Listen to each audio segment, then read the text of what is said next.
Welcome to अंग्रेजीफाई। इस दौर में इंग्लिश बोलना हमारी ज़रूरत नहीं बल्कि मजबूरी बन चुका है।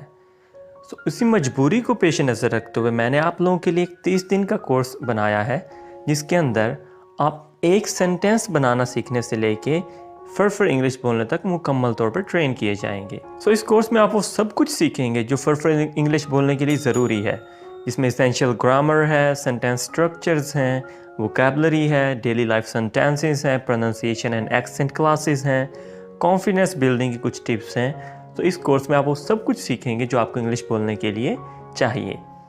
आज इस कोर्स की पहली क्लास में हम सीखने जा रहे हैं कि एक सेंटेंस क्या होता है, उसके कितनी टाइप्स होती हैं, उसके कौन कौन से पार्ट्स होते हैं, एक सेंटेंस को बनाया किस तरह से जाता है। फर्स्ट ऑफ ऑल हम देखते हैं कि एक सेंटेंस क्या होता है। सेंटेंस कहते किसको हैं? A sentence is a group of words which makes complete sense। अल्फाज का ऐसा मजमुआ जो मुकम्मल मफहूम अदा करे। अब मुकम्मल मफहूम का ये मतलब है कि अगर सामने वाला बोल रहा हो तो हमें उसकी मुकम्मल समझ आ जाए। अगर हम सेंटेंस लिखा पढ़ें तो हमें उसकी मुकम्मल समझ आ जाए। जैसे आई एम पाकिस्तानी, मैं पाकिस्तानी हूँ। तो अब मैं अगर किसी के सामने ये बोलूँगा तो उसको मुकम्मल समझ आ जाएगी कि ये अपने बारे में कुछ बता रहा है। Do you like to eat mangoes? क्या तुम आम खाना पसंद करते हो? Ahmed is playing cricket. Ahmed cricket खेल रहा है। I am good at cricket. मैं क्रिकेट में अच्छा हूँ। He lives in Karachi. वो कराची में रहता है। अब ये सभी फिक्रात क्या हैं? इसमें हमें पता चल रहा है कि हमें कुछ बताया जा रहा है या कोई बात चल रही है जिसकी हमें समझ आ रही है, जिसका मीनिंग क्लियर है। अब आपको ये क्यों सीखना चाहिए? क्योंकि हमारे पास मुख्तलिफ वर्ड्स होते हैं, कुछ ना कुछ हमने वर्ड्स सुने होते हैं, कुछ सीखे होते हैं, लेकिन हमें वो तरतीब नहीं पता होती जिस तरतीब के ज़रिए हम नए से नए सेंटेंस खुद से बनाते जाएं। एक वर्ड से आप बहुत सारे फिक्रात बना सकते हैं, लेकिन उस वक़्त कि जब आपको तरतीब पता हो कि इस तरह से एक सेंटेंस बनता है। जैसे आपके पास 3 वर्ड आते हैं, क्रिकेट अहमद प्लेज। आप लिख दें plays Ahmed cricket, cricket Ahmed plays, cricket plays Ahmed, लेकिन किसी तरह वो ठीक नहीं है।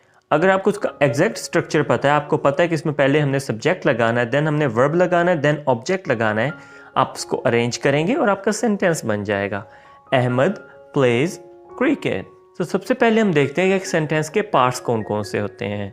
Ahmad is playing cricket, subject and predicate. अब ये दो हमारे पास टर्म्स हैं और यही एक सेंटेंस के 2 पार्ट्स होते हैं। एक उसमें सब्जेक्ट होता है और एक प्रेडिकेट होता है। फर्दर हम देख लेते हैं कि सब्जेक्ट क्या होता है, प्रेडिकेट क्या होता है।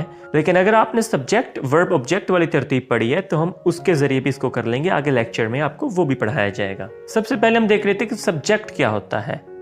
व्हाट और home the sentence is about, कि जो हमारा सेंटेंस यानी जो हमारा फिक्रा है वो किस चीज़ के बारे में है, किस शख्स के बारे में है। ठीक है, जिसकी बात की जा रही होती है एक सेंटेंस के अंदर, उसको सब्जेक्ट कहा जाता है। जैसे अहमद, अली, ग्राउंड, आर्मी, कोई भी ऐसे जिसके बारे में हम बात कर रहे होंगे वो सब्जेक्ट होगा। प्रेडिकेट क्या होता है? वो हमें सब्जेक्ट के बारे में कुछ बताता है कि सब्जेक्ट के बारे में ये बात है। जैसे Ahmed is a good boy. Ahmed एक सब्जेक्ट है और प्रेडिकेट है इज़ अ गुड बॉय, कि अहमद एक अच्छा लड़का है। तो अब ये प्रेडिकेट हमें सब्जेक्ट के बारे में कुछ इन्फॉर्मेशन दे रहा है। आगे हम देख लेते हैं कि वर्ब एंड ऑब्जेक्ट क्या होते हैं। अब शायद आप लोगों ने प्रेडिकेट टर्म पहली दफ़ा सुनी हो और आपने जो सेंटेंस की तरतीब पढ़ी हो आपने subject plus verb plus object वाली पढ़ी हो। तो आप लोगों की आसानी के लिए मैंने वो भी लिख लिया साथ ही। वर्ब क्या होता है और ऑब्जेक्ट क्या होता है, पहले हम ये देख लेते हैं और देन हम इस तरतीब से भी कुछ सेंटेंसेस बना के देखेंगे। सबसे पहले हम देखते हैं वर्ब क्या है। A word used to describe an action, state or occurrence। Verb एक ऐसा वर्ड होता है कि जो एक एक्शन को डिस्क्राइब करता है, किसी काम को, किसी हालत को या किसी चीज़ के वकूफ़ पज़ीर होने को। जैसे गो यानी जाना, ये एक एक्शन है, ये एक काम है, ये एक फेल है।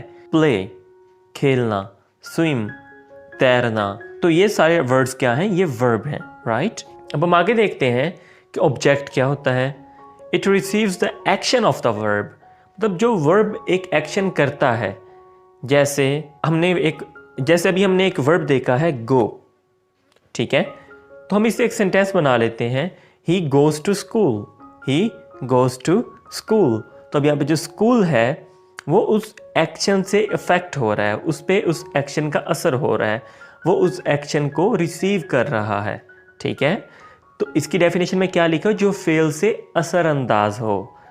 ठीक है, एक और एग्जांपल देख लेते हैं। I am working on computer. I am working on computer, मैं कंप्यूटर पे काम कर रहा हूँ। इसमें आई एक सब्जेक्ट है, वर्किंग जो है हमारा, ये हमारा वर्ब है। देन हम देखते हैं कि ऑब्जेक्ट क्या है। जो कंप्यूटर है इसमें, वो हमारे जो वर्ब है यानी जो हमारा एक्शन है उसको कंप्यूटर रिसीव कर रहा है। तो कंप्यूटर क्या हो गया, ये हमारा ऑब्जेक्ट होगा। इस तरह गार्डन है, the gardener is working in the garden, जो माली है वो बाग में काम कर रहा है। अब जो गार्डन है ये हमारा ऑब्जेक्ट होगा, क्योंकि जो काम है उसका असर गार्डन पे हो रहा है। सो आई होप अब आपको वर्ब और ऑब्जेक्ट की समझ आ चुकी होगी। तो अब हम इससे मजीद कुछ सेंटेंस देख लेते, जैसे Ahmed is reading book. Ahmed is reading book. अब इसमें अहमद एक सब्जेक्ट है, इज हेल्पिंग वर्ब है, रीडिंग हमारा मेन वर्ब है और बुक जो है वो एक ऑब्जेक्ट है। ठीक है, लेकिन अगर हम इज रीडिंग बुक इस सबको इकट्ठा देखें तो ये एक प्रेडिकेट भी कहलाता है। जैसे कि मैं पहले बता चुका हूं कि predicate basically verb, object, helping verb और कुछ प्रोनाउन वगैरह को मिला के बनता है। इस तरह the old man lost his stick. The old man lost his stick, बूढ़ा आदमी यानी द ओल्ड मैन, ये एक सब्जेक्ट है, इसके बारे में हम बात कर रहे हैं। लॉस्ट मतलब गुमा दी, हिज ये एक प्रोनाउन है और स्टिक क्या है, ऑब्जेक्ट है। स्टिक एक ऑब्जेक्ट है। तो अब अगर हम लॉस्ट हिज स्टिक इसको देखें तो ये एक प्रेडिकेट है।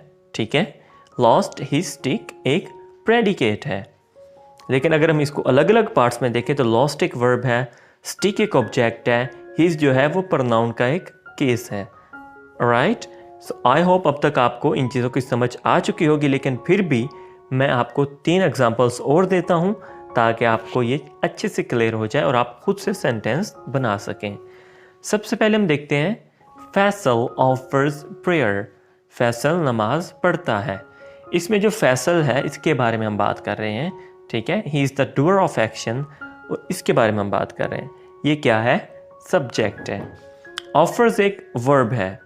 ऑफर्स मतलब अदा करता है, पढ़ता है, ये एक वर्ब है। प्रेयर जो है ये ऑब्जेक्ट है। इसी तरह हम अगला देखते हैं कि Adeel is taking bath. Adeel is taking bath, Adeel नहा रहा है। अब इसमें अदील सब्जेक्ट, इज हमारा हेल्पिंग वर्ब, टेकिंग हमारा वर्ब है और बाथ ऑब्जेक्ट है। I have completed my work, मैं अपना काम मुकम्मल कर चुका हूँ। आई एक सब्जेक्ट है, हैव हेल्पिंग वर्ब, कंप्लीटेड हमारा वर्ब एंड देन जो वर्क है वो हमारा ऑब्जेक्ट है। सो आई होप अब तक आपको एक सेंटेंस के पार्ट्स उसको बनाने की तरतीब समझ आ चुकी होगी।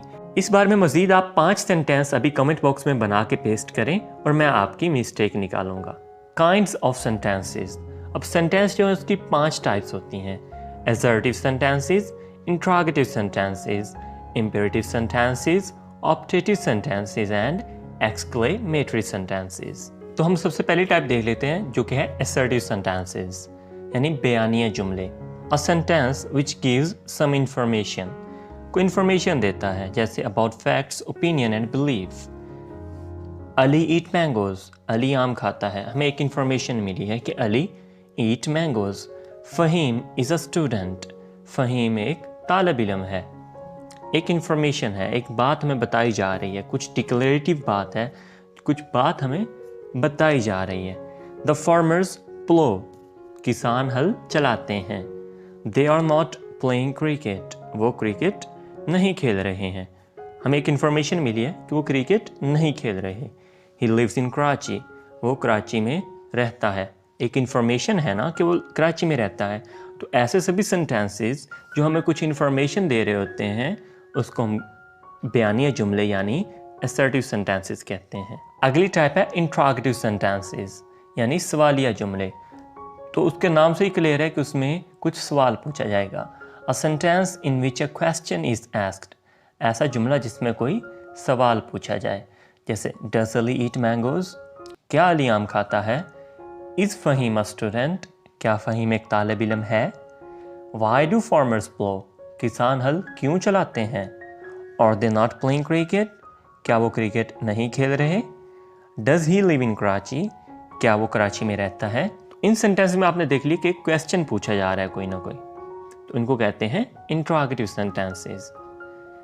इंपेरेटिव सेंटेंसेस, इसको अमरो नहीं कहते हैं, यानी इसमें किसी काम करने का कहा जाता है या उससे मना किया जाता है। अ sentence which expresses a command, advice और रिक्वेस्ट, ऐसा जुमला जो हुक्म, दरखास्त या नसीहत का इजहार करे, उसको हम कहते हैं इंपेरेटिव सेंटेंसेस। जैसे डू नॉट गो देयर, वहाँ मत जाओ। टर्न ऑन द टैप, नल खोलो। डू नॉट टेल अ लाई, झूठ मत बोलो। स्पीक ट्रूथ, सच बोलो। ओपन द डोर, दरवाज़ा खोलो।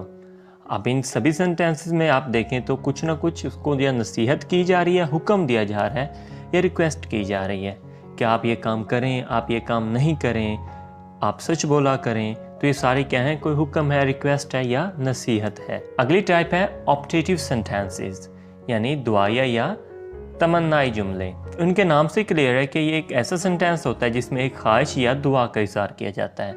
अ sentence which expresses a desire और प्रेयर, ऐसा जुमला जो ख्वाहिश या दुआ का इज़हार करता है।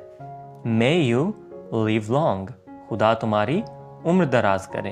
Would that I were rich, काश मैं अमीर होता। May you succeed in life, खुदा आपको कामयाब करे। मे your team win the match, आपकी टीम मैच जीत जाए। Would that she were my wife, काश वो मेरी बीवी होती।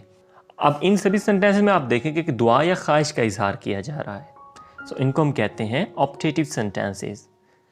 नेक्स्ट और लास्ट टाइप जो है वो है एक्सक्लेमेटरी सेंटेंसेस, यानी इस्तेजाबिया जुमले। A sentence which expresses strong emotion, ऐसा जुमला जिसमें जज्बात का इजहार पाया जाए। Hurrah, we have won the match, आहा हम मैच जीत गए। ब्रावो, गो अहेड, शाबाश आगे बढ़ो। Really, I don't believe it, वाकई मुझे यकीन नहीं आता। Alas, they have lost the match, अफसोस वो मैच हार गए। हश, द बेबी स्लीपिंग, खामोश बच्चा सो रहा है।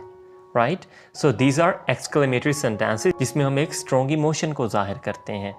सो अभी कमेंट बॉक्स में अपनी अपनी प्रैक्टिसेस आपने सबमिट करवानी है, जिसमें आप हर टाइप का एक एक सेंटेंस बनाएंगे और उसको कमेंट बॉक्स में पेस्ट कर देंगे, ताकि मैं आपको चेक करूं और आपको उसका रिजल्ट बता सकूं, आपकी करेक्शंस कर सकूं। मज़ीद क्लासेस और उनकी अपडेट्स हासिल करने के लिए अभी से हमारा चैनल सब्सक्राइब कर लें